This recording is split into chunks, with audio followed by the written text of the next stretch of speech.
So hey guys কি খবৰ আপোনালোকৰ খবৰ নিশ্চয় ভাল। আজি আকৌ আমি আছামী ইউটিউব কমিউনিটিৰ লগত জড়িত কেইটামান সৰু সৰু আপডেট লৈ আপোনালোকৰ মাজলৈ আহিছোঁ। তো বলক তেতিয়াহ'লে আমি ভিডিঅ'টো আৰম্ভ কৰোঁ। আজি আমাৰ ফাৰ্ষ্ট আপডেটটো হ'ল ডিম্পু বৰুৱা আৰু ইয় এডভেঞ্চাৰ ইউটিউব চেনেলৰ ওপৰত। ইয় এডভেঞ্চাৰ ইউটিউব চেনেলৰ অনাৰজনে ডিম্পু বৰুৱাৰ ওপৰত লগাইছে কণ্টেণ্ট চুৰৰ অভিযোগ। ডিম্পু বৰুৱাই ৰিচেণ্টলি আপলোড কৰা চন্দ্ৰত মাটি বাৰী কিনা ভিডিঅ'টো তেওঁৰ পৰা কপি কৰা বুলি অভিযোগ আনিছে।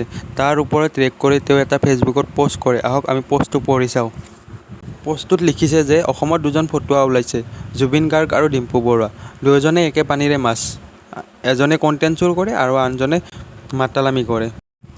আজি আমাৰ নেক্সট আপডেটটো হ'ল জুবিন গাৰ্গৰ ওপৰত। জুবিন গাৰ্গে কটন কলেজৰ এটা অনুষ্ঠানত AJP অৰ্থাৎ অসম জাতীয় পৰিষদক এটা ফটুৱা পাৰ্টি বুলি কৈছিল।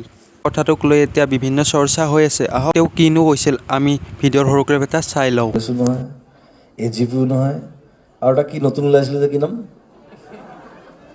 হা কিবা ফটুৱা পাৰ্টি এটা যে কি নাম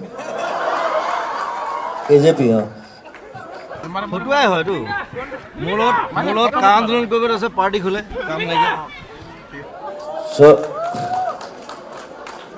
মই সেইবিলাক একো নহয়। আমি ছ'চিয়েল লেফটিষ্ট, মই মানুহৰ কাৰণে কাম কৰোঁ।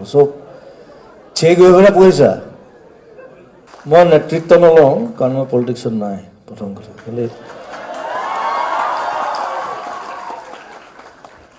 আমি ছ'চিয়েল লেফটিষ্ট। এতিয়া আমি কথা পাতিম কেইটামান এচিভমেণ্টৰ ওপৰত।